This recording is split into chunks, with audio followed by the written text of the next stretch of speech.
All right, hello and welcome everyone to the Brentwood-Darlington Virtual Public Board Meeting for September 2nd, 2021. You are here with the Neighborhood Association and you can access this slideshow at the URL shown there, and I will also put that in the chat momentarily.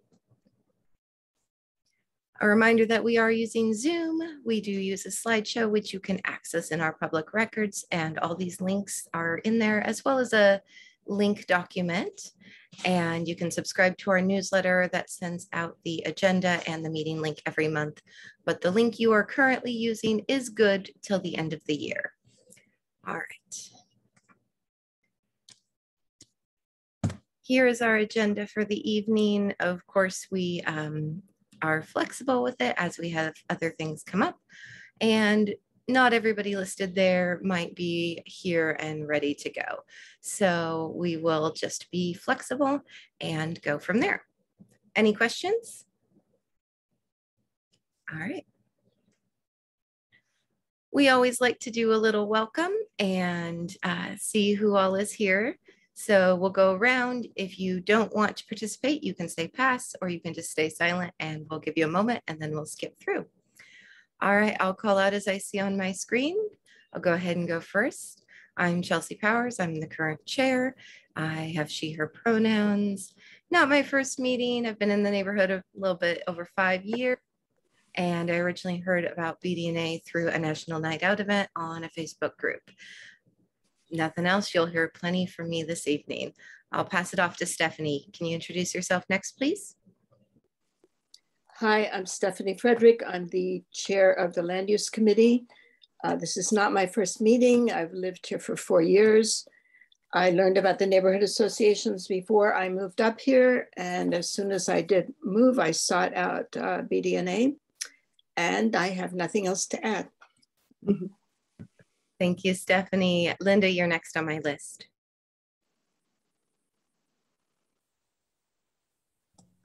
My name is Linda Goldster, and I'm from the Multnomah County Master Gardeners Demonstration Garden. And our demonstration garden has been in the neighborhood for probably close to about 14 years now. That's all I have to say right now. Thank you. Welcome, welcome. Robert, you're next on my screen if you'd like to introduce yourself. Hi, yeah, I'm Robert Brigham. I live in the neighborhood. I've lived here for 9 years. We bought our home about 4 years ago. I'm also the garden manager at Brentwood Community Garden North, and I've been there for 2 years. And I heard about this from a Facebook post, so I was pleasant. I didn't know this even existed, so I'm happy to join. Welcome. We're happy to have you. Next on my list is Mary. I'm Mary Davis. He or she, her pronouns. Not my first meeting.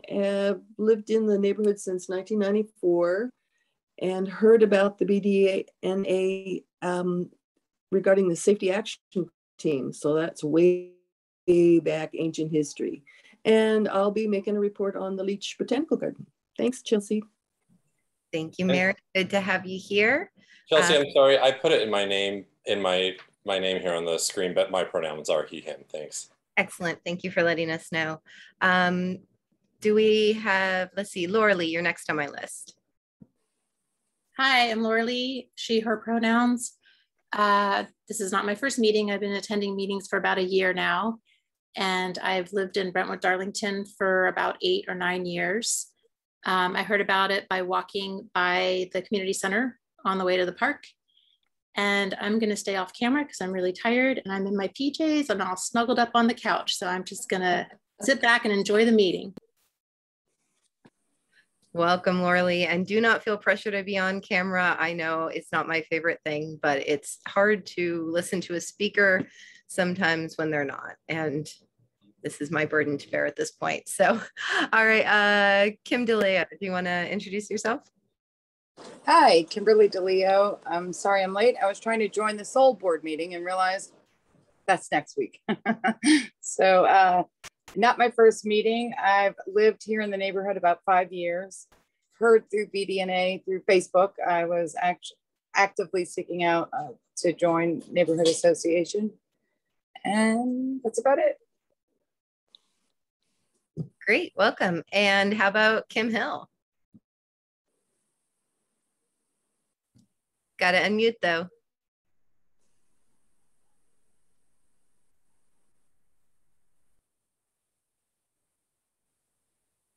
Oh, thank you. Hi, everyone. Nice to see you. Sorry for the delay. Here I am, ready to go. Yeah, I just want to say I have kittens. That's it. So no, you can't tell us you have kittens without bringing them on the screen at some point. But just so you know, there's got to be a kitten showing at some point. Now everybody's gonna go, oh.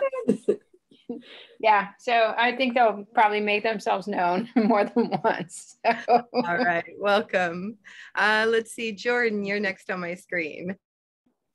Hi, my name is Jordan. My preferred pronouns are she, her.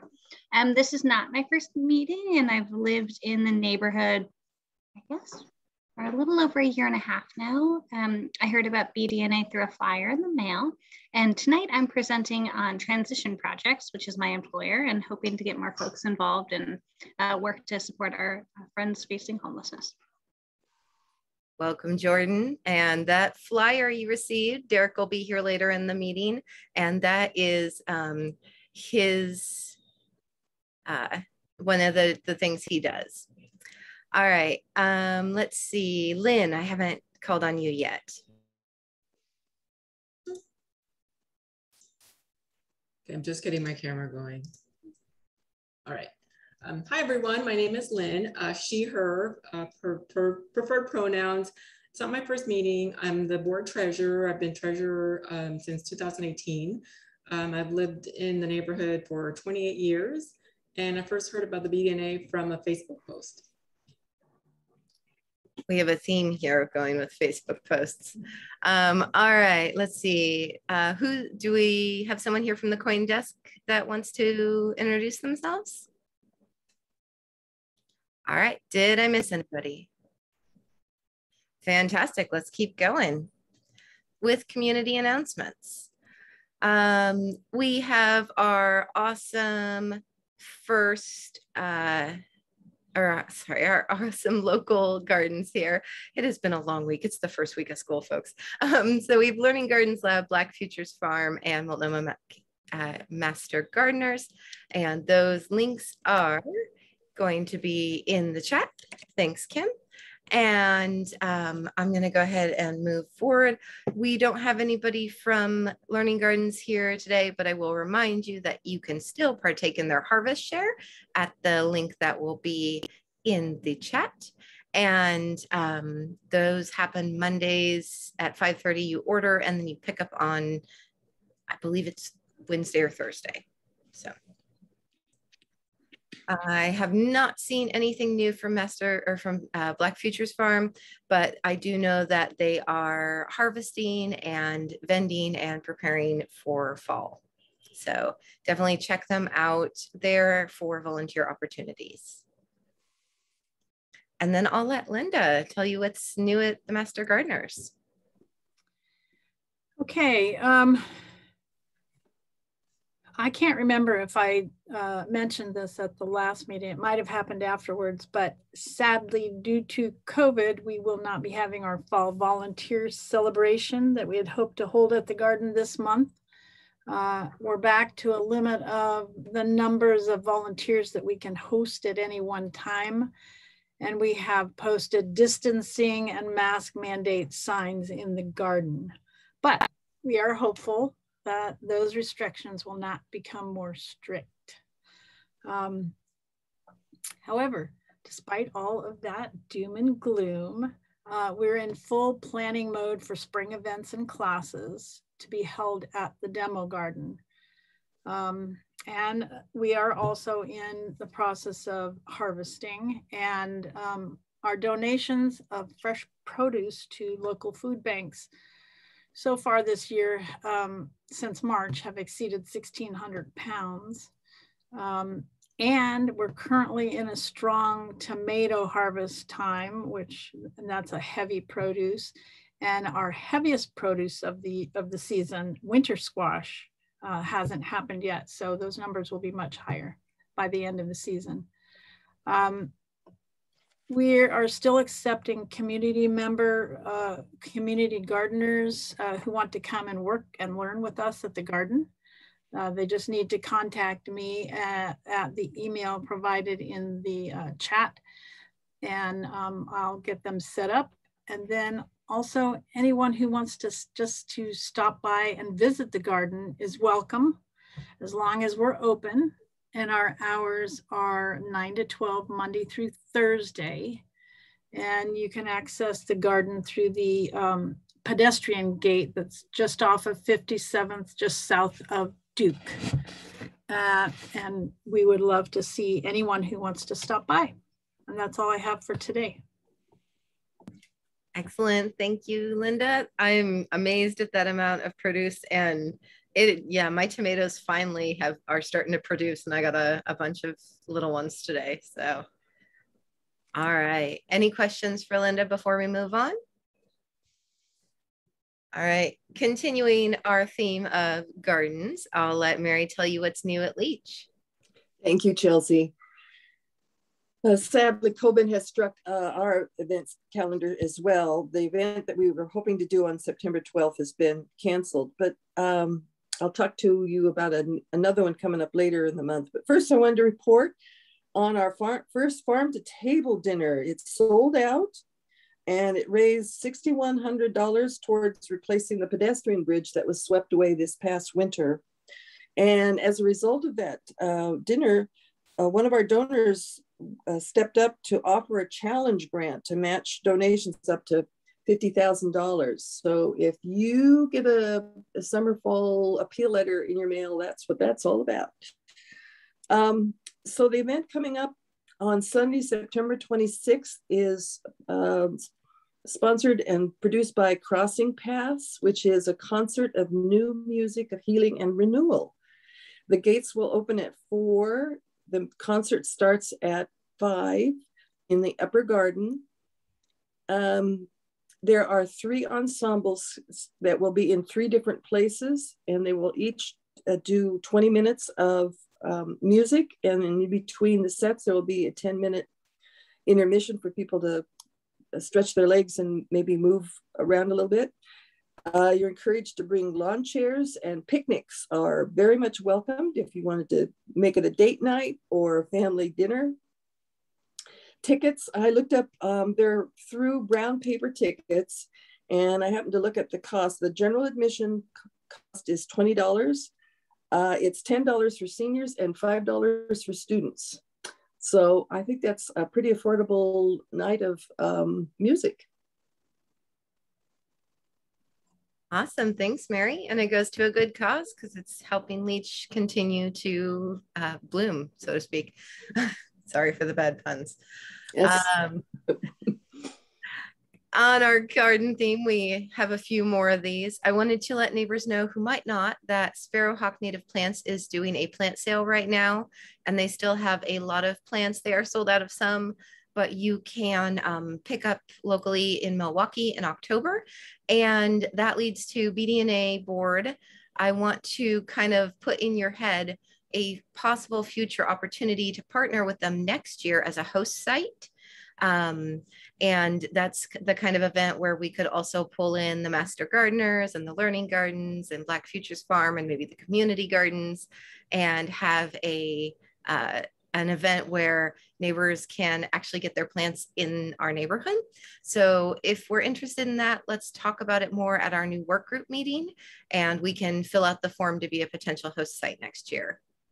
And you also get donations for that. So it could be it's a fundraiser too. So it's an opportunity that has some payoff besides just getting plants, which is a pretty good payoff. So, Linda, you have a question? Well, I just wanted to let you know that we did work with Sparrow Hawk last year, and we made quite a bit of money with the fundraiser with them. So it works really well. Excellent. And if we split it between a few groups, maybe we could split the labor, split the profits, and not have to require quite as many folks from each group. So, all right. one more, there was, bringing back our Facebook theme, there was a discussion about trees. Neighbors are interested in removing their invasive trees and planting with natives, especially things like white oaks and other trees that should be in this area and aren't anymore, or might not be in our neighborhood the way that we'd want them to. I was talking to Sparrow Hawk and they told me about this program where you can get free trees for your yard. You can get up to 2 trees. They offer 16 varieties, and these are not for planting in the parking strip. So that's Friends of Trees.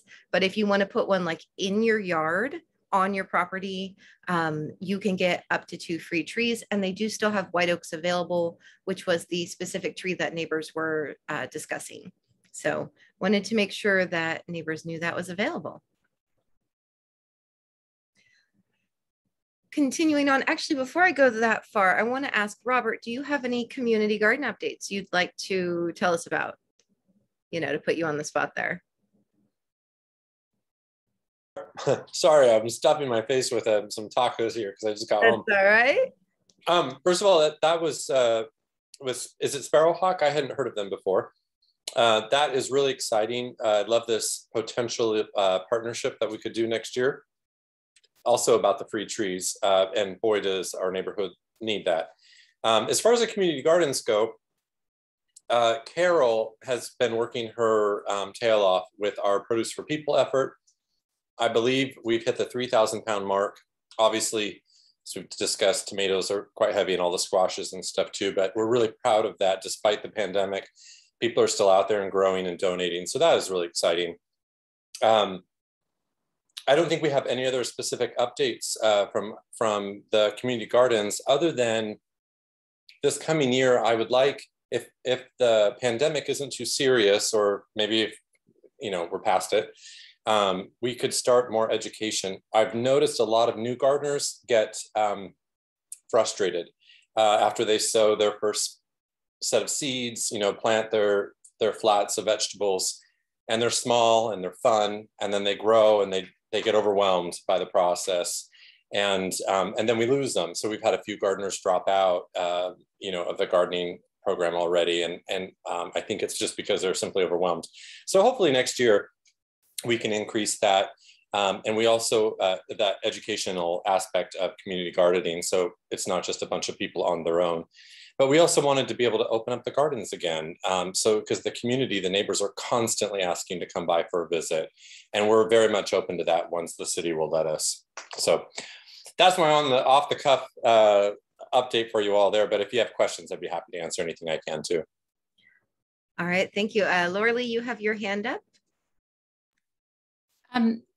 Sparrow Hawk Native Plants, is that a nursery in Portland? I'm not familiar with them. And are they partnering with Parks and Rec for the free trees? Is that how it works? Because I know I got 2 free trees from Parks and Rec about 3 or 4 years ago, and it was a lot of fun. And you show up and they teach you how to plant your tree, and they come by and check on your tree. And they also give you a soak it bucket too, actually, for each tree. So that's how I learned about buckets, but I'm not familiar with Sparrow Hawk. So I was kind of curious about them. So there are 2 separate entities. Sparrow Hawk is a pop-up nursery that partners with community groups, and you get up to $5,000 by hosting a plant pickup site. So there's, I think, 4 pickup sites this year. I was just looking to see who their community partners were. I know the one in Milwaukee is the Clackamas Watershed, and they, on their website, there's a whole thing about how they work and what they do. And then what they do is they partner with the bigger nurseries, like one of the ones they mentioned is Seven Oaks Native Nursery, and bring in those plants to benefit the local groups that are helping distribute them. So you order now for an October pickup, and the group that hosts the pickup site gets a portion of the proceeds up to $5,000. Oh, that's great. Okay. So then the tree program is a City of Portland program that is unrelated to Sparrow Hawk, I just learned about it while talking to them about native plant sales. And to get that, you go to the website listed there. And there's also a portion of it listed in Spanish. So if you have neighbors who speak Spanish, be sure to share it with them because it is bilingual right there on the page. So that's a nice change and a great way to share some resources there. If you want more tree resources, we have so many at this point. I feel like we need to just have a tree resource page. So any more questions on these gardening items? No, but I highly recommend you guys check out the free trees from Parks and Rec because mine are doing fantastic. They were healthy trees and I learned so much by just showing up, and there was a line of cars to pick up trees that day. So it was very popular. Excellent. BDNA, maybe work group, we can plan a tree event of some sort. All right, really quick, I'll go through the rest of them. I know we are a little behind today. Just a reminder that schools have started. Thank you to all the neighbors who came out for the Community Care Day at our 3 schools, Whitman, Woodmere, and Lane. They are looking much sharper than they were before that. One more student-related announcement is Vibe of Portland is hosting even more excellent things for kids in our neighborhood. They are hosting at the Moose Lodge, that's the one over on 52nd and Flavel, as well as just over in our Neighbors in Foster Palette at the Green Tulip Nature School. They are offering some classes and camps and workshops and things like that. So check out their website if you have kids who are creative or want to learn creative things. And I will mention here, they are employing at least 2 Brentwood-Darlington neighbors already. So this is a local business that employs locally and supports local kids. A reminder, if you're not on Facebook, there is a Facebook group that is organizing a cleanup on September 11th. As far as I know, they are still going ahead with it because it's an outdoor event, and BDNA will be there with a table offering masks and hand sanitizers and all of our information, as well as voter registration materials, which was their specific request. I don't have any more details on that. You gotta go to the Facebook page. And now, any more community announcements before we go on? All right, I'm gonna turn it over to Jordan and I'm gonna pop off screen for a minute to go grab the papers that I meant to have with me for later. And Jordan, I have a slide right here for you. And then the next one is the different ways to help. And I'll be back in like 1 minute if you go ahead and start talking about the first slide. Do you want me to pull up the PowerPoint or is the PowerPoint embedded? I also have the PowerPoint. Would you prefer to go through? So this is the Word document you sent me. And then I also have the PowerPoint. Do you have a preference? I think the PowerPoint is pretty straightforward. If we could do that one, is that really hard to switch? Screen sharing? Sure, yeah, I can pull it up. Excellent. Let me make you a co-host real fast. Okay.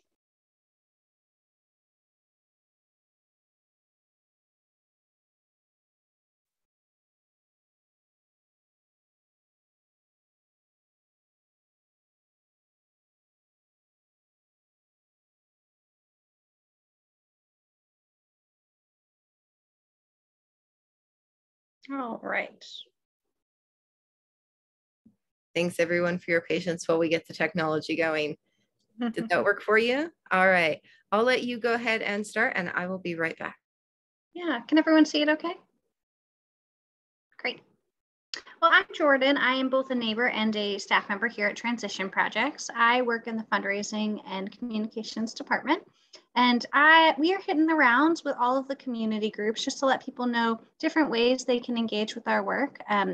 I'm not here to answer any policy questions or talk about really our programs in depth, just provide some avenues for people to engage with local ways to support our work.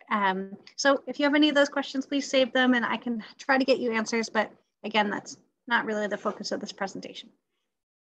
So a lot of you, I'm sure, are familiar with Transition Projects. Our closest shelter is the Laurelwood Shelter on Foster Road. We have 11 programmatic sites, including 9 shelters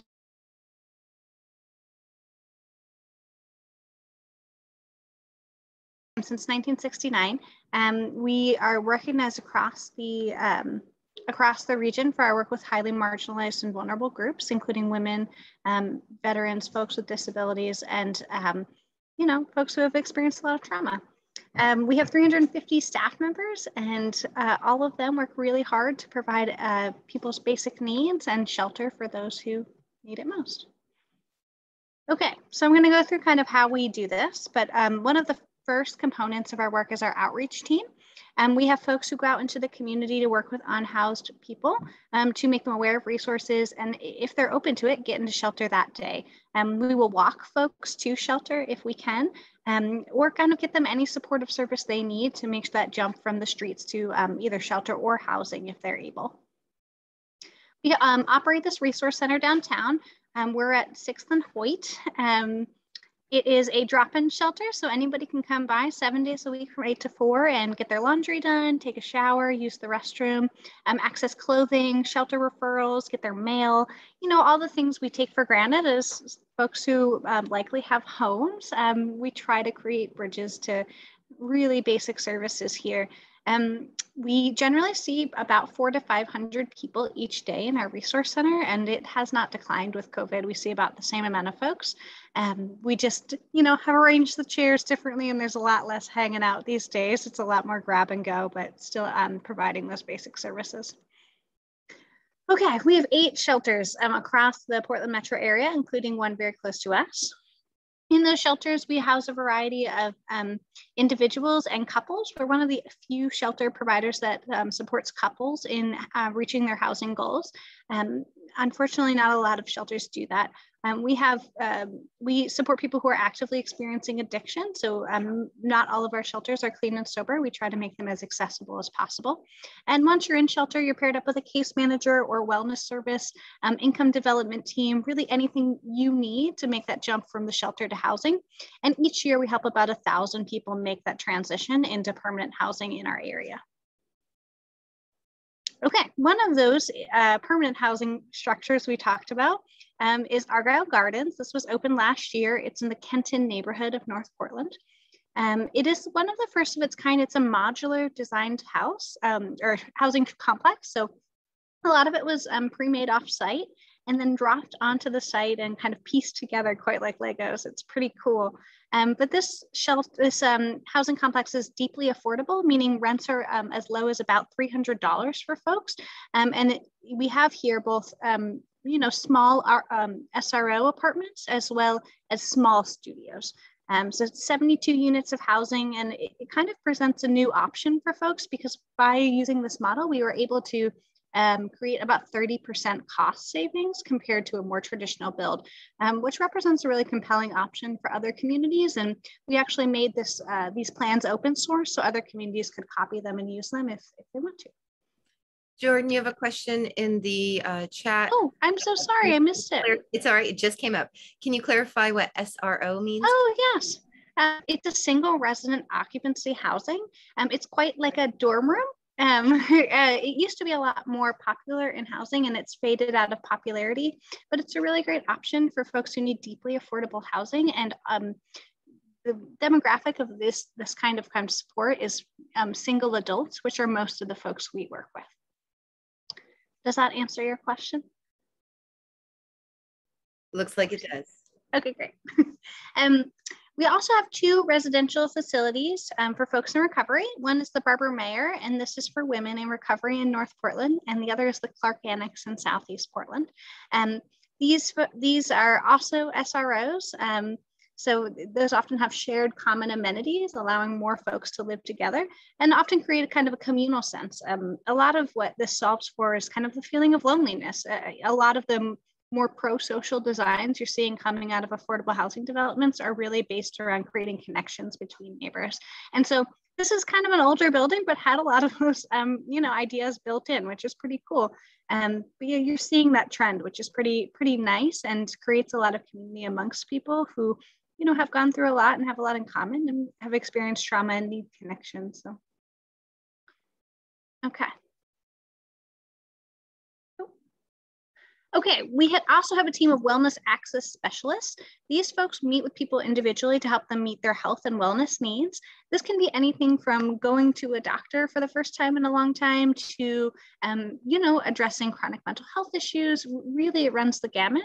They also work with a group of peer health navigators, which are folks who have also lived experience of homelessness, who make sure that they're able to kind of hold their hand and get there together. It's really a very high touch approach to providing people support, and it's proven to be very, very positive.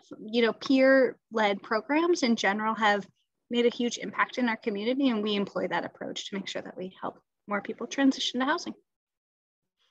Okay, and finally, retention support. So once we get somebody in housing, we work with them for almost 2 years afterwards to make sure that they stay in housing. So this can mean anything from what you're seeing here, which is helping somebody use their food benefits, to helping someone develop their skills to get a new job, making sure their benefits are still up to what they need, or just troubleshooting everyday things. Sometimes you just need your case manager to talk with you. And it really runs the gamut, and our retention case managers are here just to provide whatever support is needed to make sure someone once housed does stay in housing. Okay, we also serve a lot of veterans. About 13% of the folks we serve are veterans. And in about a week, we're hosting our biggest veteran event of the year, our Portland Veterans Stand Down. There's a lot of support out there for veterans. As you may know, veterans experience homelessness at a rate higher than the average civilian. And so we try to correct for that by providing as many benefits and support as we can to our veterans experiencing homelessness. One last tenet of our program is our tenant advocacy and education program. So once someone's in housing, they can enroll in our rent roll program. And the rent roll program provides folks everything they need to, deal with being a tenant, maybe for the first time. Those sticky situations of what goes in the lease, what are my expectations as a tenant, and what are my expectations of a landlord. For some folks, that's a really big barrier, and this solves for that by helping folks have all the access to education and advocates to, troubleshoot for that and make sure that they can be successful in housing. It kind of goes both ways. Well, we have a large group of landlords who have signed on to the program, who we work with directly to place folks in their housing that then we coordinate with to troubleshoot with them. So, it really helps them get a great tenant and an organization that helps that tenant succeed, and also helps that tenant get into housing for the first time. Okay, so I think we're all here because I want to tell you about how you can help if you're interested. We rely on volunteers very heavily. We have over 1,000 volunteers support us every single year. Last year, they made over 100,000 meals and created, about $3 million of impact. Our volunteers are amazing. So we have ongoing roles that volunteers can fill. If you're interested in doing something like sorting mail, we have that opportunity. Organizing materials and resources such as clothing, severe weather items. We always need somebody who's willing to fold towels and pick out shirts for our resource center. Those tasks are always there. So if you're interested in that, that's available. And we also have folks who lead activities in shelters. We have Tai Chi, we have yoga, we have poetry classes. If you're a creative sort and would love to come maybe teach an art class in our shelter, we'd love to talk with you. We have lots of events throughout the year. In a week, I talked about our Portland Veterans Stand Down, which is a big resource fair for veterans. We have a lot of volunteers coming and serving as event coordinators that day, and lots of opportunities for help of that nature. Every year during the winter, we host our severe weather shelter. This year it was at the convention center. We need a lot of volunteers to put those on to make sure folks get into their spaces and have everything they need to have a safe night. There's a lot of opportunities there, and kind of just ad hoc one-off opportunities. And much more. We have gardening, cleaning projects. If you have a big group who wants to come volunteer, or the neighborhood association wants to come volunteer, if you just let me know, I can probably sort out a project for you. These are some of our ongoing opportunities. We are allowing folks back in the kitchens in just a few days here, as long as you're vaccinated. So you can cook a meal on site once more, provided you wear a mask and are vaccinated. Otherwise, you can cook a meal and drop it off, or join a potluck meal team. So individuals can get paired up with a larger group of folks to cook a meal on for our shelters. It's really easy. I do it all the time. It's easier than you think, and our shelters are at half capacity, so it makes it even easier to participate. Jordan, 2 questions on that. Can you, do you need to have a food handler's card to participate in this? And what is the capacity of our nearest shelter, which is Laurelwood? Yeah, so I'll start with Laurelwood. That's about 60 people right now.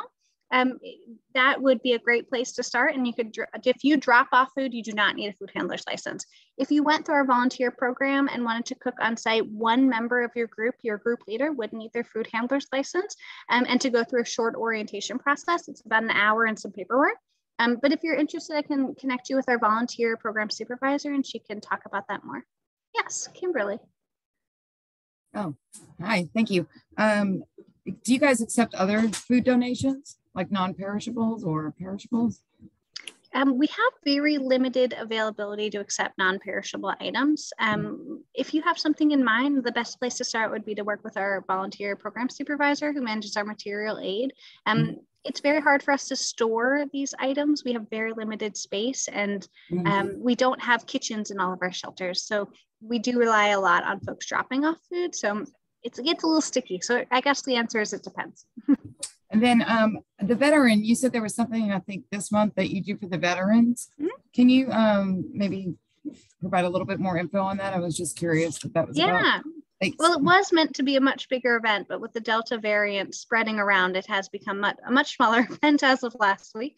It's our large veteran resource fair. It's happening at the Memorial Coliseum on September 10th. Usually we have a lot of speakers, we have an employment fair, we have surplus distribution, lunch, we have 100 service providers there to help veterans get back on their feet or access specific services or peer support networks.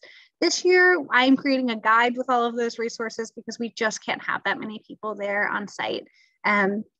But we are still doing surplus bags and we're still offering COVID-19 vaccinations as well as intakes to our shelters that day.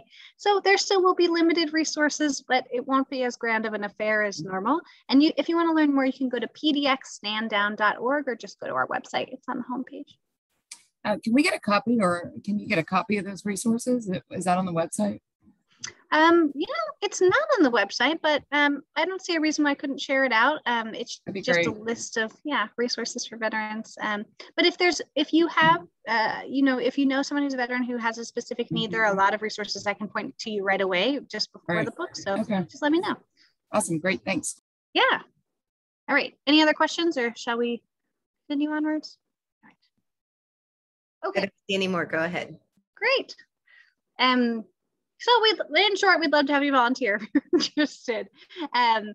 It's really easy. It's a short volunteer orientation program. And if you're doing something like meal providing, only one member of your team needs to go. You just email volunteer@tprojects to get started. Some, but not all positions require a background screening. And just like we're a second chance employer, we are a second chance volunteer site. You do not need to have, if you're worried about that, just talk with us and we can make something work. You can call us at any time and we'd love to chat with you. Yes, Robert. Yeah, Jordan, forgive me if you already went over this. I know one of the barriers for houseless individuals is not having that record. Where did you live before?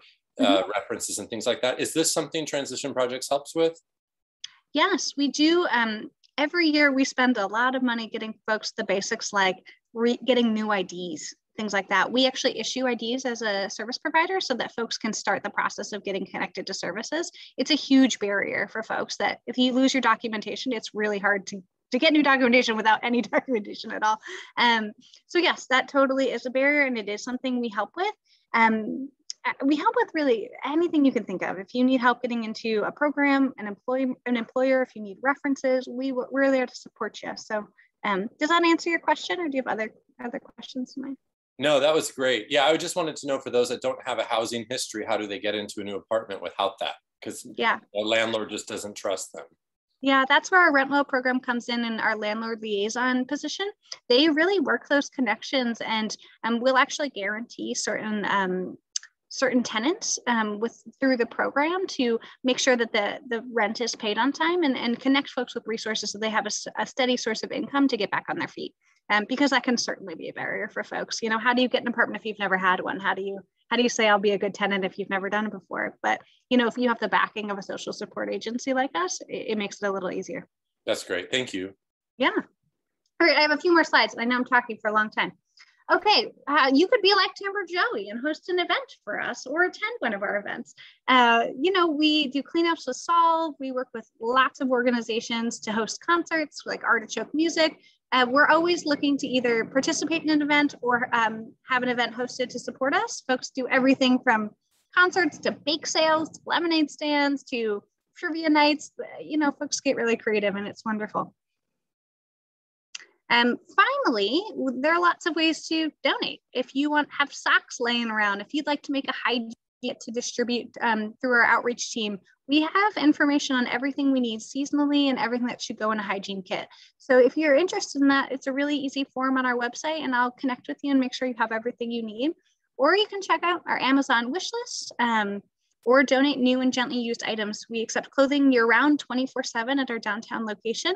And if you have any questions on what's most needed, you just let me know. Okay, finally, this one's free, you know, showing compassion. I know this is an exceptionally compassionate group because you're my neighbors and I'm very proud to live in this community. But, you know, it sometimes gets hard. There's something called compassion fatigue when you see a lot of trauma and stress in your community. It can sometimes be hard to show compassion consistently. So just a reminder to be kind to everybody. You don't know what's going on with them, but what does help is someone who's being thoughtful and being open to hearing them and seeing if they can support them in some way. Okay, finally, keep in touch. We have a great newsletter. We are on social media. You can email us at any time.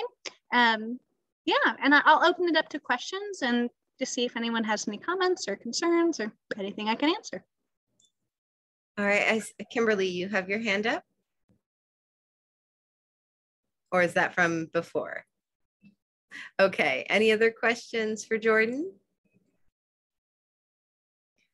All right, I wanna thank you, Jordan, for presenting and for being our neighbor.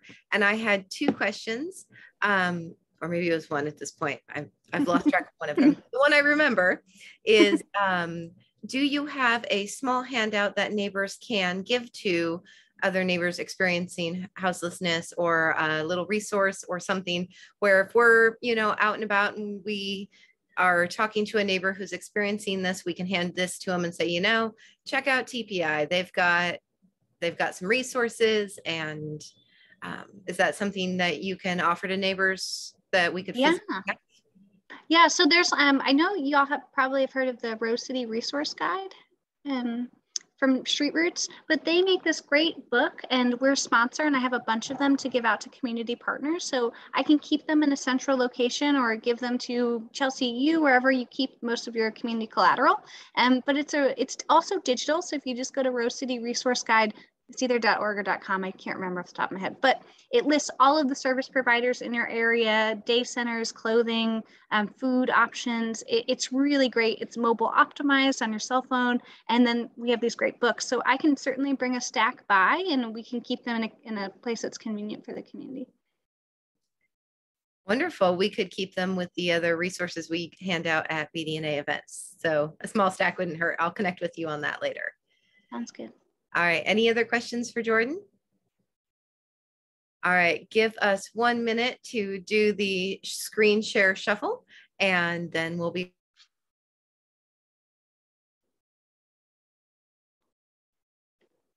And thank you for having me. It was really wonderful to be here today. Yeah, thank you, Jordan. This is Kim. That was very informative.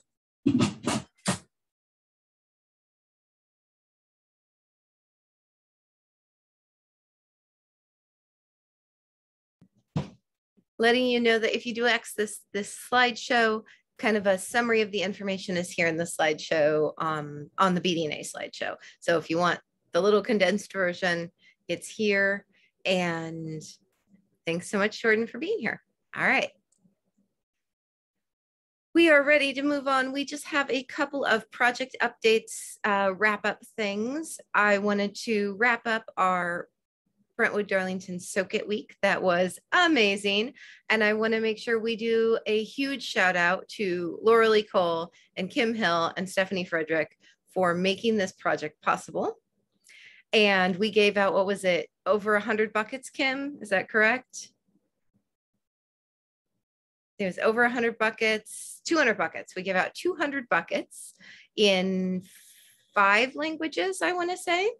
And that is, and we sent out reminders to water for our 2 weeks. We posted on social media, and I'm hoping to send a follow-up email here, not this week while school is starting, to capture those neighbors who did Soak It Week and how it went for them, and share some of these resources.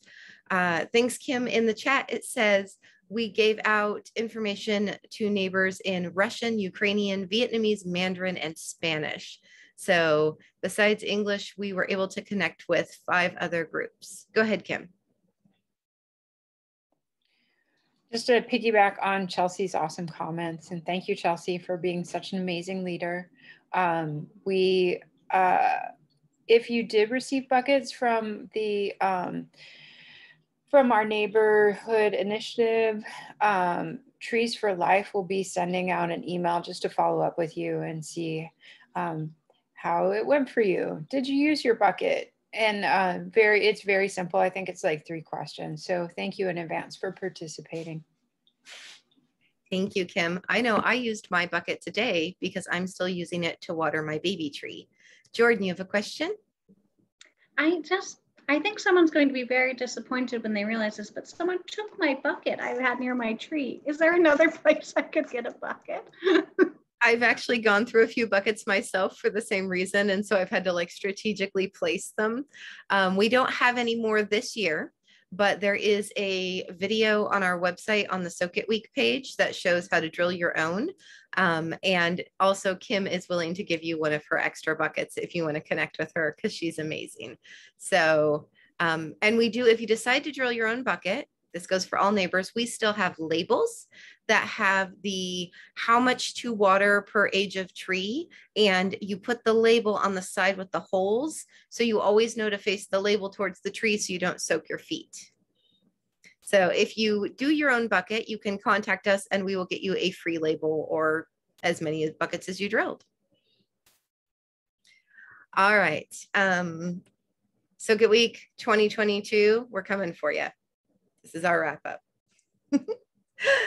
Also wrapping up, I'm finalizing the report for our multi-language brochures. We have them physically in person. I still don't see Derek, but I want to do a shout out to Derek who, am I holding these? Yeah, right, set up, okay. Who got these printed. We used Oregon Business Forms for these ones.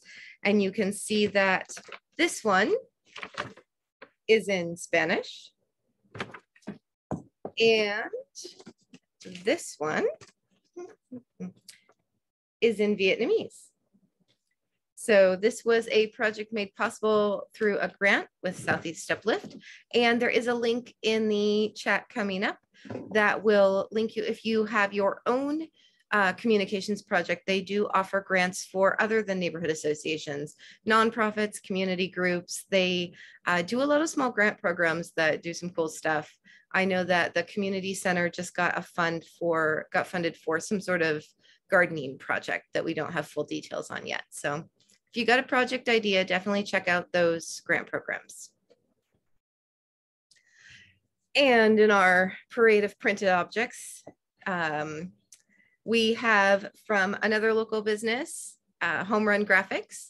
This is our guide to coexisting with nuisance properties, which I gotta say is beautiful in person. And board members, I wanna thank you for approving the nicer print format because it matches our brochures and our resource guide and is really nice. This is available online, or you can email us for a printed copy. And the best part of it, or at least my favorite part, is the handy dandy waste report, which is great for more than just nuisance houses. So this also has like illegally parked vehicles. So let's say your neighbor's car, the brake kicks off and rolls out into the street and they don't move it. There's that. There's things like illegal dumping. So that couch that's over there on the road, you can call that in. So definitely check that out. Shout out to Stephanie for doing tons and tons of research on this and really putting together a helpful resource. Any questions? All right. Really quickly, I believe this is our last item before the break. We are shifting our event schedule due to COVID and the Delta variant, much like everybody else is. We have postponed our community center cleanup, our Bohemian Sunset Market, and the community meals while we figure out how to do them safely. The Bohemian Sunset Market will take place in the spring, fingers crossed, and is going to be amazing. I wanted to discuss the Halloween Festival and the Winter Lights Festival briefly, and I forgot to add to this slide. We are putting together a fall event to kind of be instead of the Sunset Market, because we still want a community event of a fireplace gathering, but it will be virtual. And so details on that to come. But if you are a musician or a performer or a storyteller, or you would like to participate in an event like that as a guest speaker, definitely let us know. So my two quick questions before we go to a break are, how are we feeling about hosting a Halloween event outside? Thumbs up, thumbs down, kind of in the middle, we're not sure. Reminder, this is geared towards kids in the elementary age group and is held before dark, usually right before Halloween. All right, so I'm still seeing thumbs up. Think we could do this safely outside. All right, we'll still work on that one. With that in mind, then the Winter Lights Festival will kind of follow. It's also an outdoor thing and could be easily social distanced. Thumbs up, we should keep planning those ones. All right, I'm seeing nods and thumbs up. I'm also seeing a lot of glazed eyes, which means it is probably time for a 5-minute break. I know my water cup is empty. Don't know about anybody else. So we're going to take 5 minutes and we will be back just before 8 p.m. and I'll see you then. Those who watch this video later, it will be magic. We'll be right back. Thanks, everyone. All right, welcome back. As usual, we start off after our break with the treasurer report. Lynn, are you ready? Yes, I'm ready. All right. All right. Okay, so this month we started off with a total of $8,143. That's the combined savings and checkings account. Monthly expenses were $1,389 for the expenses listed on the report. And together with the upcoming expenses that still have to be paid out, we're looking at ending up with about $6,050. So any questions? Do we have any questions for our treasurer? All right. Thank you so much, Lynn, for being our treasurer. I want to just throw our monthly shout out to Lynn because without her, we would be lost. I am so thankful to have such a great treasurer. So thank you. Big shout out to Lynn. All right. Next up is our land use. And I realized that I have last month's topics on there still. You can tell I recycle my slideshows here and get interrupted often. So we'll move on to, before I let you launch into your amazing work here, Stephanie, I want to bring up a project that I kind of went rogue on. And neighbors might recognize these signs by local artist Mike Bennett.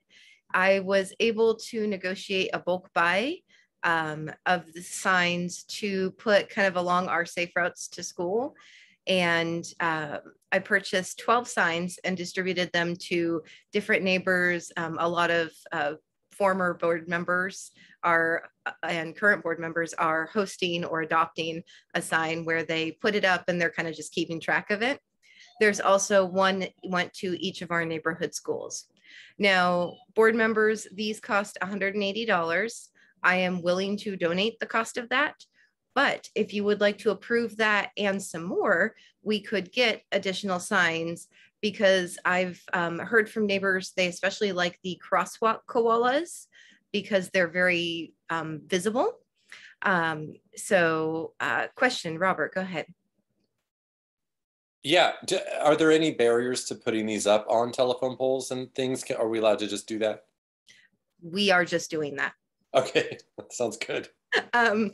If they want to take them down, they can, but neighbors can put them up how they see best. And the ones up here on the telephone poles were put up by the same neighbor. They agreed to put up 2, and they found that in this area in particular, anything below 6 feet is stolen pretty quickly. So, and they're also most visible, and these are 2 high traffic intersections where kids cross. So it's kind of something like bright and up high that gets your attention. So I love them. I just forgiveness stage here. Yeah. I know Peabot's working on some new project eventually, and I didn't know if that would make them angry at us, so I was curious. Well, this is kind of hoping to kind of complement it, because this is along the route where they are putting in things. The one in the middle there is actually ground height. It's just up against the telephone pole for support in the wind. Kimberly, you have a question. You said it's 180. Is that per sign? No, that was 412. Okay. They were super kind. I emailed the store that I have linked there and asked if we could buy in bulk and if there would be a discount, and they sold them to us almost at cost. So we were able to get them for $15 a sign, which is, I believe, a $7 or more discount each. And I know neighbors would also donate towards this, but this it's kind of like something we can visibly do that also draws attention to the areas that are soon to get improvements for safe routes. So I am willing to donate the cost, but if BDNA wants to fund it plus more, I'm willing to get more and have neighbors adopt them and put them up. So that's my ask. Yeah, that's a reasonable price for 12. And they're I know super cute. I'm sure the kids love them. I know it's kind of a foo-foo thing to do that isn't, I don't know. Neighbors have really been pointing them out and looking for them. So hopefully it helps them slow down. BDNA, are you willing to vote to fund some of these, or is this not a project we want to do?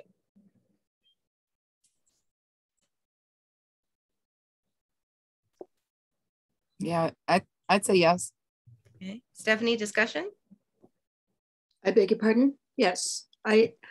Because for me, the question is effectiveness in slowing down speeders. We know that speeders ignore speed limit signs. They ignore the 20 is plenty signs. They ignore all of the efforts that individuals go to put out cones and mark up the streets and try to slow people down. So I'm convinced that these, although they're visually fun, will have no effect whatever on the kinds of people who are speeding on the streets. All right, Laura Lee, you have a comment? I think they actually are effective, and I'm giggling over here because I was wondering where these signs were coming from and who was putting them up. So I should have known it was Chelsea.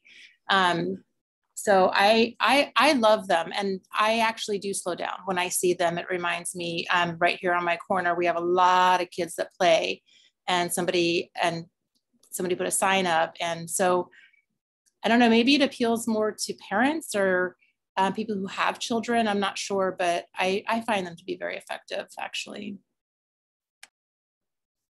All right, any more board members or community members want to weigh in? Community members, you are welcome to comment on this. This is your money too. Jordan, go ahead. I just want to say my husband and I, who's an urban planner, we walked the whole neighborhood and tried to find all of them because we thought they were so cute. And I do think, I also agree that interventions like this, yeah, sometimes it does seem silly, but like public art interventions, anything that grabs your eye does make you slow down, even if it's just a little bit. And I'm personally happy to host one at my house if you need a site, if that's useful. Awesome, thanks. Kimberly DeLeo. So I guess the way to look at it is that our target audience would be the majority of people who don't really want to speed. Good reminder for neighbors who might not be paying attention. Oh, I need to slow down. I don't think the target audience is going to be the problem people per se with speeding. But I mean, if the majority of people are good, right, then we'll be hitting a large target audience. So it's another perspective. Any further comments or discussion or questions? Robert, go ahead. Yeah, I don't know that I have a whole lot more to add that hasn't already been said. I understand where Stephanie's coming from. I live on 72nd, and it can be maddening on this street with the way people drive. But I think I agree with the use of art in this capacity. It might capture some of the speeders that are not as maliciously intended as others. They're charming. You know, if nothing else, it'll put some smiles on people's face, bring some joy into parts of our neighborhoods that need it as well. And to me, that seems worth it. Any further comments?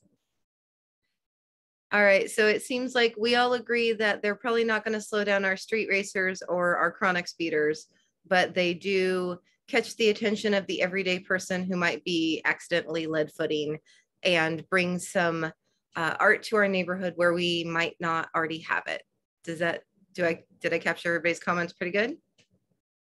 All right, so I'm going to go ahead and make a motion that we fund the original 12 signs and fund another 12 more for a total of $360. Do I have a second? I second it. Thanks, Laura Lee. All right, the motion is on the table, seconded by Laura Lee. BDNA, I will call through the roll. I think we just meet quorum. 1, 2, 3, 4, 5, 6. Yes. Okay. So Stephanie? I'll support it, not to be a curmudgeon, but all right. So that's an aye? Barely. Okay. Lynn? Aye. Kim? Aye. Laura Lee? Aye. And myself, aye. All right, motion is passed. We'll buy another dozen or up to another dozen, depending on what they have in stock. And Stephanie, we will not make you host one at your house unless you would. Thank you. So, all right, thank you, neighbors. Thank you, board members. I know this is a slightly frivolous project, but it is fun and hopefully highlights our safe routes to school. We could also, just a BDNA note, we could hang some laminated signs with them, maybe pointing out that this is getting improvements through the Safe Routes to School project and pointing people to our website to find out more. So we could use it as an advertising opportunity for neighbors to get that information as well. And I will locate the link for that for neighbors who aren't familiar with that project while Stephanie's giving her report. Stephanie, it is now your turn to tell us all of the really effective things you're doing with our land use committee and all the cool things that are coming up. Go ahead. Okay. Hi, everyone. Thank you, Chelsea. I'm going to keep it somewhat limited tonight. Usually I go on for 2 hours, right? First, I want to talk to you about the Lower Southeast Rising planning effort. The project managers have been conducting a survey. They've posted a questionnaire at their website, and I will post the website in the chat. If you go to that URL, then you can find the button that takes you to the survey questionnaire. So please do fill it out if you haven't done so already. It does give some limited ability to convey what you think is important to focus on in the area as the planners begin to formulate ideas for our area's future. So do do take time to do. It doesn't take very long. I would have the URL for the questionnaire itself, but it won't let me post it. It just says you've already filled out this questionnaire. And I can get it. There's a trick for it. I'll put it in the chat. Give me a minute. Okay.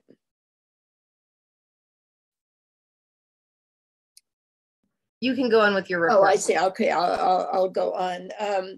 Then I wanted to mention that the speed bumps, the 10 speed bumps for that are slated for Southeast Flavel Drive between Clatsop Harney and 52nd will probably be going in this fall. There's a delay because the person who's in charge of doing that just retired. Scott Cohen, one of the planners, said she's just really fantastic at organizing the laydown of speed bumps, but she's retired and another person has stepped in to take her place and is holding down 2 jobs, her current job and then this new effort while they look for somebody to succeed the retiree. So there's a delay in getting in the speed bumps, but sometime this fall, Scott said PBOT expects to have them installed. So we'll just keep watching for them. But you know, they're still heading our way. So that's the good news. 2 other points I wanted to talk about. One has to do with a trailer manufacturer located down on Luther Road, just in the southeastern corner of our neighborhood. It's called Eagle Trailer Manufacturing and has applied to Department of Environmental Quality for a permit to operate. And it seems that it's been operating for decades without a permit, which isn't okay. But somehow DEQ found out about Eagle and raised the question with it. And so Eagle now has to apply for a permit. But before it can get a permit, it can't get a permit unless our local government says, okay, well, it's all right to have this use in an area that is really not zoned for this use. And the idea is that Eagle Trailer would be grandfathered in. It began its operations long ago, you know, before the environmental overlay zone was put in that made its kind of operation illegal. And we've protested on the grounds that their operation wasn't continuous, and therefore, when they resumed it, they did become subject to the environmental laws. But our case is probably not very strong. It's very difficult to find out exactly. It's difficult to find out, or it's been impossible for me to find out whether the entire operation closed down or only part of it.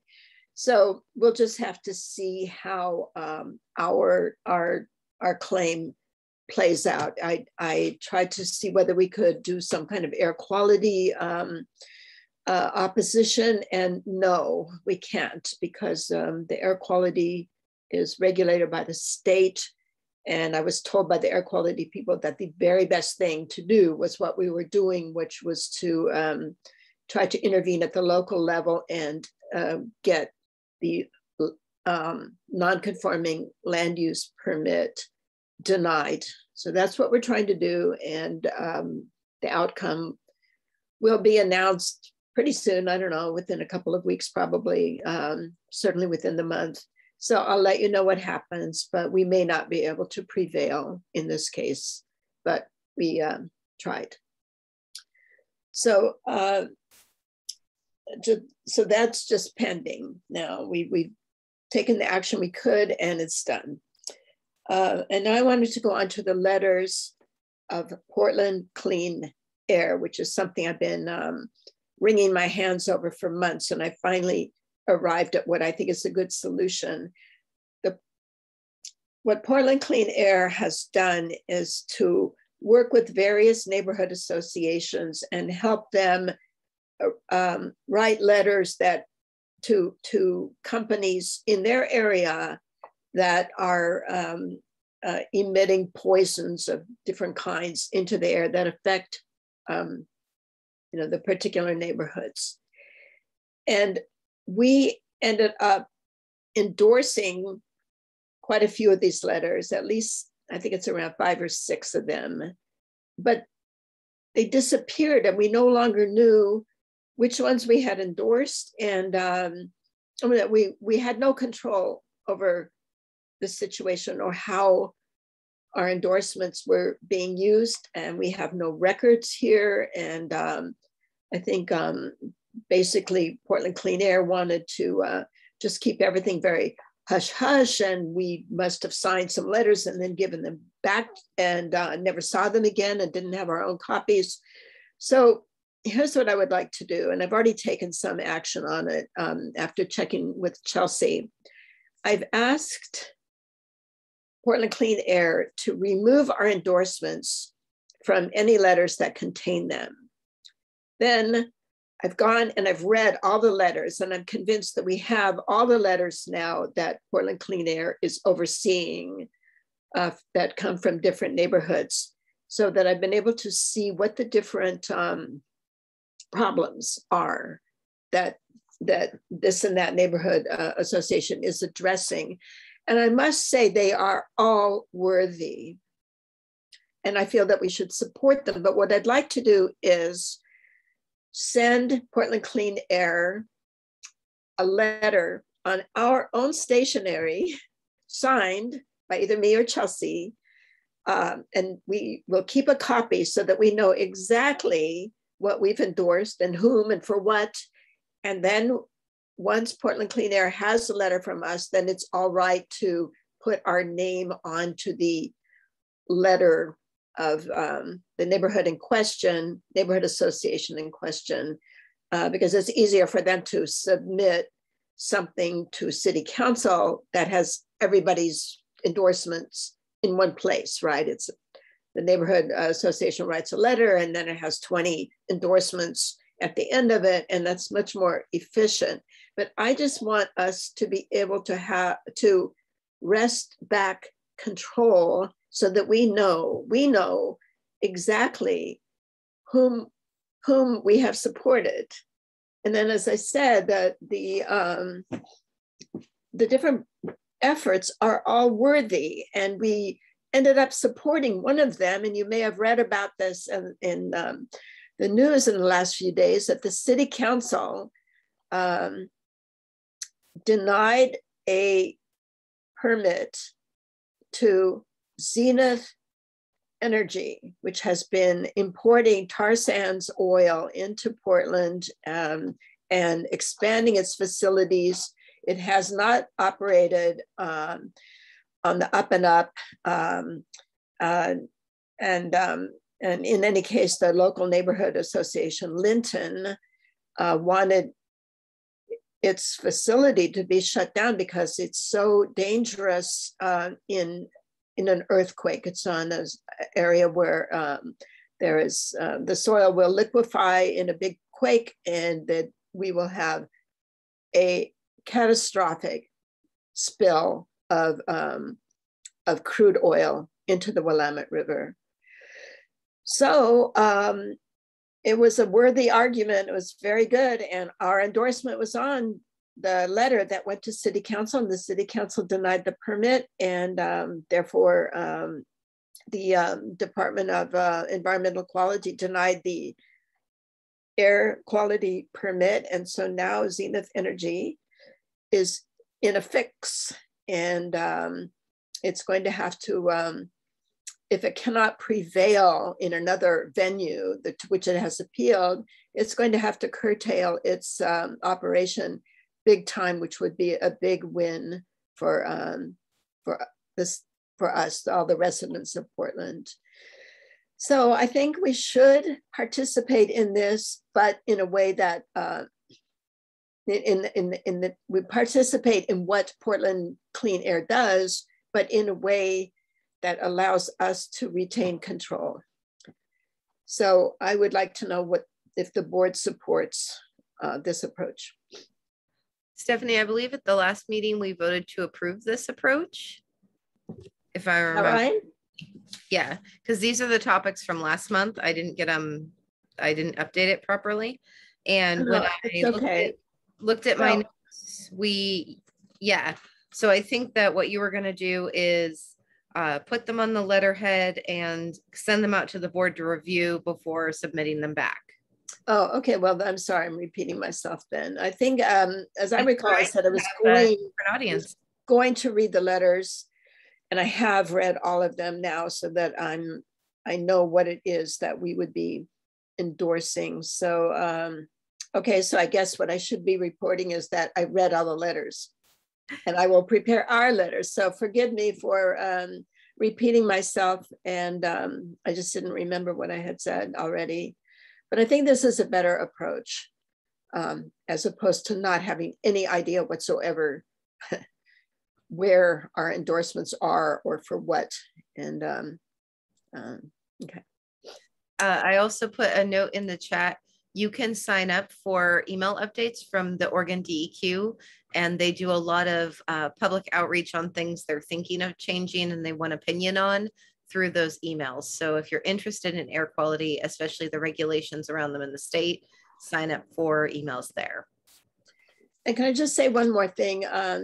You know, if we participate with Portland Clean Air and are supportive of the different neighborhoods, it might very well happen that we need them. And then, you know, if we've supported them, they'll be happy to support us, for example, with precision cast parts. So you never know. Okay, all right. Well, I'm going to prepare our letters, and I'll be talking with Chelsea in the next day or two so we can decide who signs them and so on. Okay. Those letters are usually signed by the land use chair. Oh, okay. All right. Thank you, Chelsea. All right, I'm done. That's my report for tonight. Any other questions on land use? I know the topics there are from last month, but you can still, we talked about the TGM grant, that's the Lower Southeast Rising.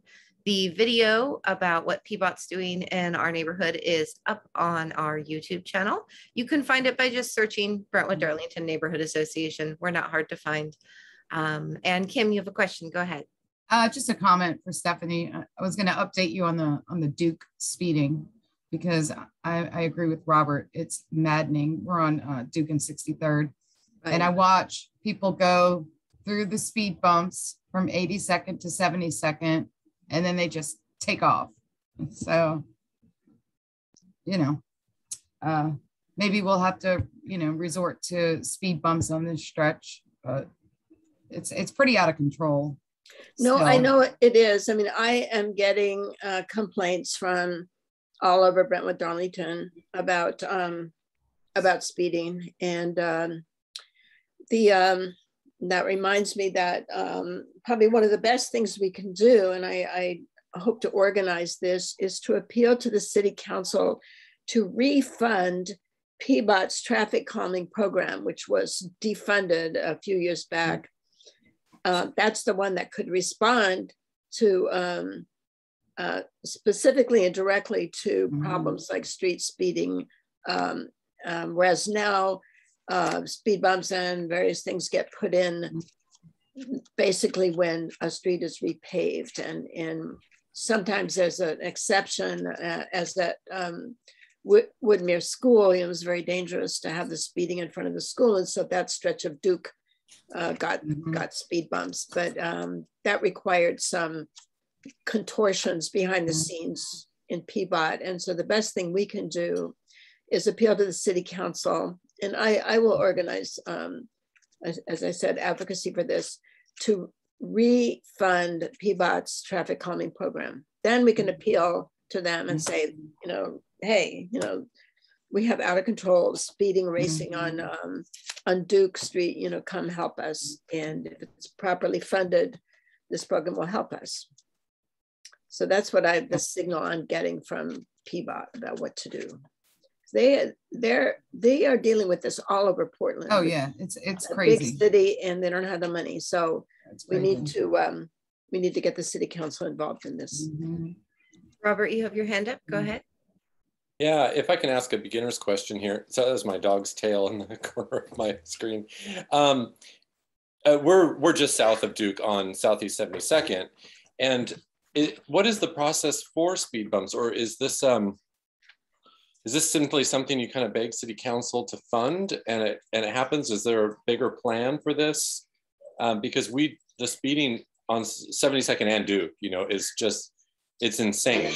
We don't let any of our pets outside. Their children can't be out here. It's just horrible. And I don't know, maybe this is just There is no bigger plan. There is no bigger plan. Thank you, Stephanie. What happens now, except for some special exceptions, is that speed bumps don't get, and other treatments don't get put in unless a street is slated for repaving, as 45th Avenue was last year or the year before. And on certain, Southeast 60th just had a bunch installed. It looked like, I don't know, what, a couple months ago? They were the old ones were taken out and the new ones were put in. So that was on some long ago project list that finally was realized. Now we're getting speed bumps on Southeast Flavel Drive, but that was special. We're able to take advantage of a city mistake there. And that was that it had speed limit signs saying 25 miles per hour. But when I took a look at their street maps and the speed limits, I saw it was supposed to be 20, and I questioned that, and they immediately overnight changed out the speed limit signs. But then we had their attention, and we begged them. We ourselves collected radar gun speeding data and supplied it to PVOT, and we were just relentlessly contacting them about it. And because of this speed limit sign mistake, we kind of had a little advantage, psychological advantage, I guess you might say. And we got them to measure the speeds and volumes on Southeast Flavel Drive, and they did, and they agreed that there were too many vehicles and they're going too fast for that type of street. And then somewhere, I don't know how they did it, but they found the funding to put in the speed bumps that they're going to put in. But that took 2 years of effort on our part. And before that, individuals who lived on that street were all, had been in contact with PVOT for years. So it's a multi-year effort. And they're very aware of the speeding on our streets. And I know that they would put speed bumps everywhere if they had the funding. So that's why it's best to, you said, is there a plan? I said, there's no plan, but if we can get the city council to refund the traffic calming program, then there's a plan. I mean, that's part of a plan. That the plan is, okay, there's the fund, here's the problem, go get the money and fix it. And we just don't have that right now. So that's why I want to organize appeals to the city council to put funding back into this program to make the program exist again. So I'm sorry to discourage you, but at the moment, there's no hope at the moment. Is it still worth it to get the radar gun and start documenting the speeds? Yeah, I've got the radar gun here, and I feel that I guess we should start doing it. It's so difficult to get information about liability insurance, but there are ways of using the speed gun where you can use it without people seeing you, so they don't circle back to like shoot you or something. Yeah, right. Not that would really happen, but I'm going to be away for a while, the latter part of September. But when I come back, I'll get out a radar speed gun and we'll do something with it. So maybe we can start collecting data on Duke and then on 72nd, and all we can do is try, right? So there, can I say that there was quite a lively discussion about this exact topic on Facebook in the neighborhood groups recently, as recently as today. I linked in the chat, a neighbor is putting together a self-report form of especially traffic and pedestrian safety incidents. And they posted a map, a screenshot of a map today, and it kind of showed pockets, especially of street racing. And I want to talk about this more at our work group meeting, but it reminded me about the speed guns, Stephanie, and I had a thought, and then you're talking about advocacy rolled it into more. I would be willing to testify in front of City Council if we can get some time, and we could put together a presentation of videos of the different terrifying, unsafe street behavior happening, because you can get, thanks to visiting my parents rurally, you can get trail cams that are incredibly high quality for very inexpensive, and neighbors could host a trail cam which takes a data chip of video, and it's motion activated, so it would, and it has night vision and things like that. So we could talk about different options at the work group, but a thought there is we could have these unpersoned devices that are capturing this data, and then we could put a presentation together for PBOT showing them exactly what's happening. You know, my neighbor linked me to a video of somebody doing donuts at 78th and Ogden from her security camera, and it's the middle of the day and people are waiting at the stop signs while this person does donuts in the middle of the intersection. So videos like that where we can show, like, we need this program reinstated, and here is the proof you cannot ignore. Here is all of these different incidents. Right, but you mentioned showing that to PBOT, but actually we need to show it to council. No, and that's what you said first. So yeah, that's what I meant, is we could testify in front of council that on behalf of this PBOT program is what I meant to say. So in other cities, some other and a couple of other cities, there has been development of what are called neighborhood speed watch programs, where it's similar to neighborhood watch, but in this case it's watching speeders. But you have to work closely with the police department, and I would love to see that happen someday.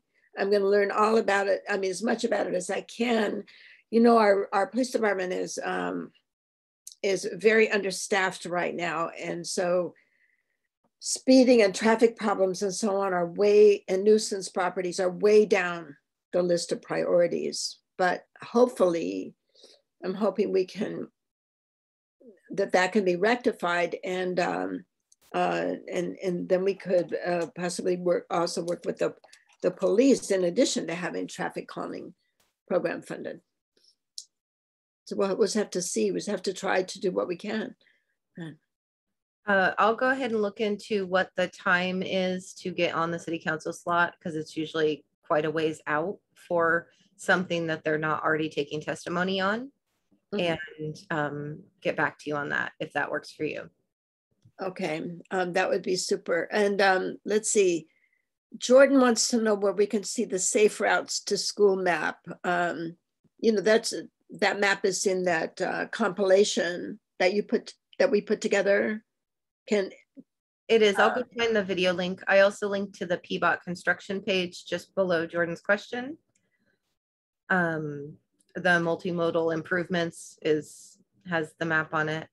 Oh, okay. Thank you very much. And I'll find. I see. Okay, thank you. Pages that have two different maps, and then Kim DeLeo asked how much the trail cams are. They vary in price. Like, you can get them really cheap if you only want like 16 megapixels. But for something that's, I was looking at eco-friendly, Stephanie, you can get solar powered ones, 30 megapixel with a 0.2 second capture speed that take cartridges. So tired. Memory cards up to 128 gigs for about $100. So this is a brilliant idea, Chelsea. I was not familiar with trail cams at all. So I wasn't either. My parents are using it to, they have a very long driveway and they're using it to monitor the package delivery at their gate, where they have a box so they know when to go down and get their packages. Oh, I see. Well, that makes a lot of sense. Yeah. Okay. You can also get ones that are Wi-Fi and Bluetooth, but this way it's not on the internet for anybody to grab. It's a little memory chip. And what we do is we take out the chip for one location, put in a new chip, pass it on to another neighbor. And then we have videos of specific locations. And, you know, it could be over a certain period of time that each neighbor kind of hosts this cam in maybe one of the locations that's already self-reported street racing or unsafe traffic behavior. Mm-hmm. So. And if I might share that I've had a very unpleasant experience tonight with the neighbor across the street who's put his 12-year-old or 11-year-old kid on a dirt bike that under the father's supervision is being raced up and down the street at 95 decibels and over 20 miles an hour. And we had an argument about it, and it was very unpleasant. So anyway, I'm very attuned to the street speeding problem. And anyway, we'll do what we can, but the trail cams sound wonderful. Well, let's discuss more at our work group meeting. And I've been mentioning that strategically because it's our newest meeting. It's replacing all committees, and it will be the third Thursday of the month at 6:30. And it'll be virtual, and I will have a Zoom link up for that on our website quickly. And it will also go out in a special edition of the newsletter. And if you can't wait to see us until then, you can see Stephanie at next week's land use meeting, which is the second Thursday of the month. And that is 7 to 8 p.m. Correct, Stephanie? Yes. Okay. And so if you like land use and talking about the environment and traffic and all of that fun stuff, you can hang out with people who enjoy the same thing next week. All right, I'm going to move us forward. And Kim, I see you are here, and I'm hoping we are on the month that Southeast Uplift has updates. Our meeting is next Thursday. All right, well, then next month, we will updates definitely. from Uplift. I'll say, for those who don't know, first off, thanks to Kim for attending those meetings and representing us there. They are our fiscal sponsor and our neighborhood coalition. They oversee us in 3 ways. They provide fiscal sponsorship, like I mentioned, which means they are our tax deductible umbrella nonprofit. They provide insurance of some sort that's not always clear. And they provide they provide some communications funds. In years past, it was a little over $1,400. Most recently, it has dropped to $500. So that is what we get from them. But they do offer a lot of other things. You can apply through their community grants program, like I mentioned before.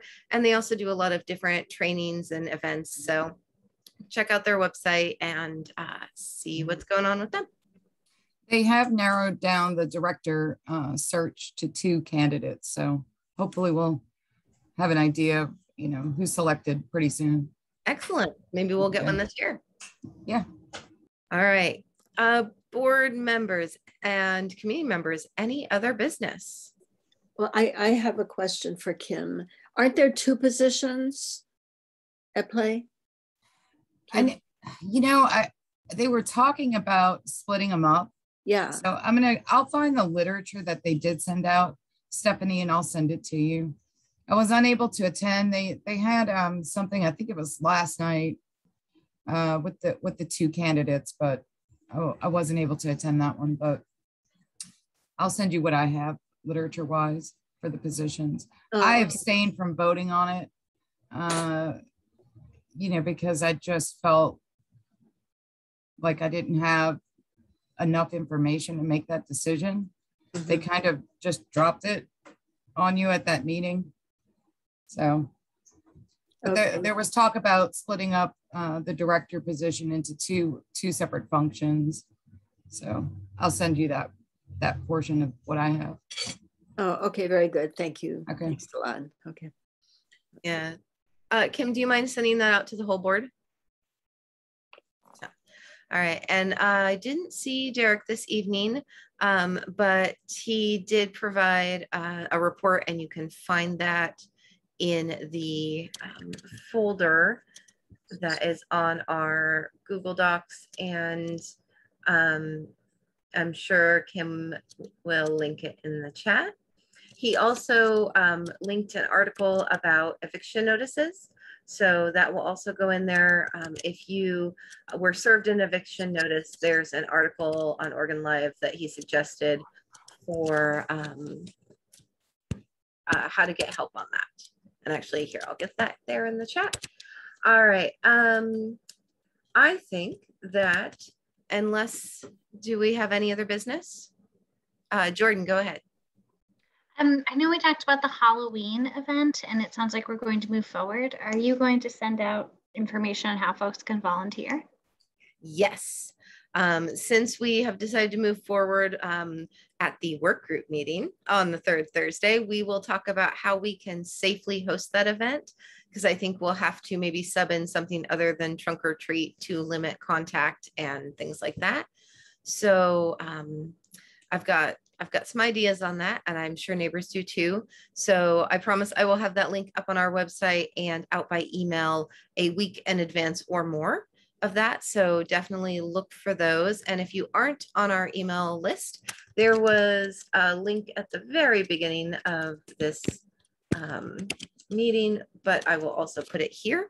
And also you can go to our website, and if your pop-ups are turned on, a little email pop-up will get you.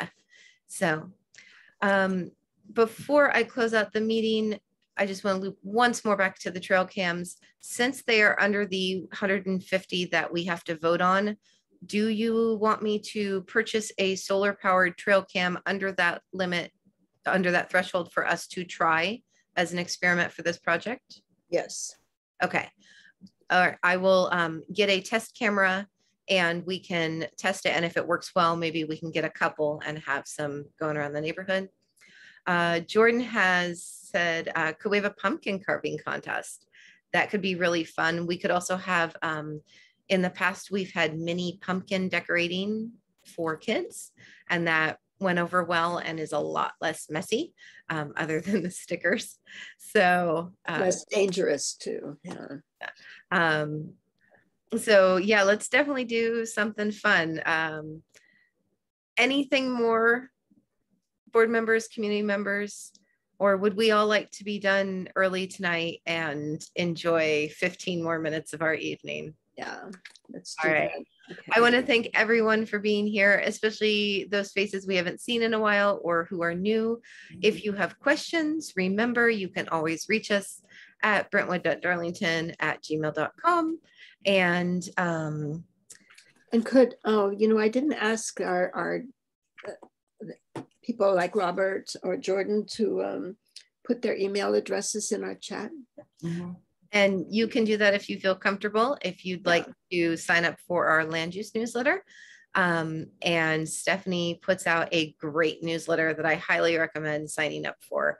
Except I'm not sure I'm going to be able to do it anymore. So we'll see. Well, we will. It's still been great until then. And then one more thing before we go, I will link that PBOT video that I promised before I close out the chat.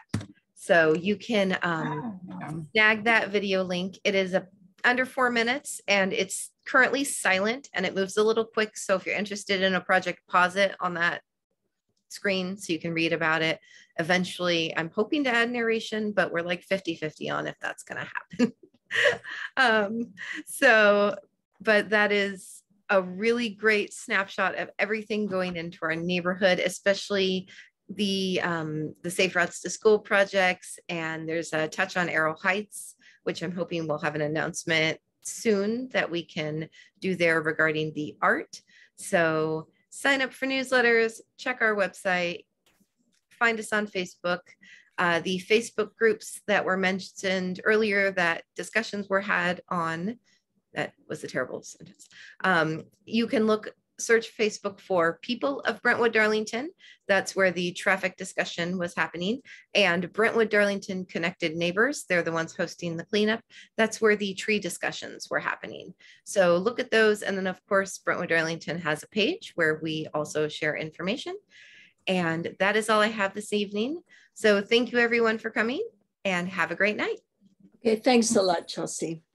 As always. Okay. Have a bye everyone. Bye.